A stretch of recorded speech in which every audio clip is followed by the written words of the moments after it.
Harlequin Desire and HarlequinAudio present Cole's Red Hot Pursuit and Spencer's Forbidden Passion by Brenda Jackson. Performed by Butler. Many waters cannot quench love. Rivers cannot wash it away. Song of Solomon, chapter 8, verse 7. Prologue. I swear, Cole, if you weren't so preoccupied with staring at Patrina Forman, you would have noticed that McKinnon was about to knock the hell out of Rick Summers just now for coming on to your sister, Durango Westmoreland said, joining his cousin near the punch bowl. Who? Cole asked, finally taking his eyes off the woman across the room, the same one he'd been standing here watching since she'd arrived at the party given in honor of his sister, Casey. Rick Summers. He's been a pain in the... No, I'm not talking about Summers. I'm talking about the woman. You said her name was Patrina? Durango shook his head, clearly seeing his cousin's interest. Her name is Patrina Forman, but those who know her call her Trina. She's a doctor in town. In fact, she's Savannah's doctor and will be delivering the baby. Married? She's a widow. Her husband, Perry, was the sheriff and was gunned down by an escaped convict almost 3 years ago. Trina and Perry had been childhood sweethearts, so she took his death pretty hard. Durango didn't say anything for a few minutes, and then said, "If you're thinking what I think you're thinking, you might want to kill the thought. You're a Texas Ranger, and Trina has sworn never to become involved with another lawman. Hell, to be totally honest, she hasn't done too much dating at all.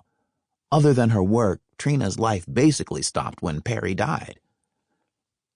Cole immediately thought, what a waste. Patrina Forman was a looker.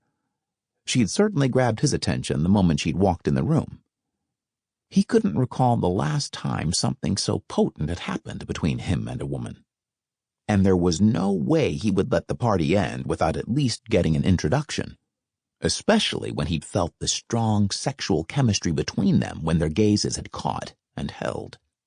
There was no way she hadn't felt it as well. He was sure of it, and would even go so far as to place his ranger's badge on it. "I think I'll go introduce myself." Durango rolled his eyes on seeing the determined look on Cole's face. "Okay, but don't say I didn't warn you." A smooth smile touched Cole's lips when he glanced back over at Patrina and caught her staring at him. "I won't." 1. 11 months later. It seemed to require more effort than usual for Cole Westmoreland to open his eyes, and the moment he did, he wished he'd kept them closed.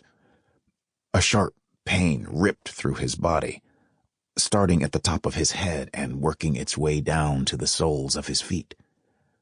To fight off the excruciating throb, he tightened his hands into fists. And then it occurred to him that he was lying flat on his back in the middle of a bed that wasn't his. He forced himself to gaze around a bedroom that wasn't his either. In fact, he was at a loss as to whose bedroom it was. He closed his eyes against another sharp pain and wondered just where the hell he was. He recalled getting off the plane at the Bozeman airport and renting a car to drive his sister and brother-in-law's home on the outskirts of town. Casey and McKinnon weren't expecting him for another 3 weeks. His early arrival was to have been a surprise. He also remembered dismissing the car rental's office's warning that an April snowstorm was headed their way. He'd assumed he would reach his destination before the storm hit, but he had been wrong. He'd been driving the rental car along the 2-lane highway when, out of nowhere, blankets of snow began falling, cutting visibility to zero. The last thing he remembered was tightening his grip on the steering wheel when he felt himself losing control of the car and then mouthing a curse before hitting something. He reopened his eyes when he heard a sound. He forced his head to move, and his gaze locked onto the woman who entered the bedroom. Sample complete. Ready to continue?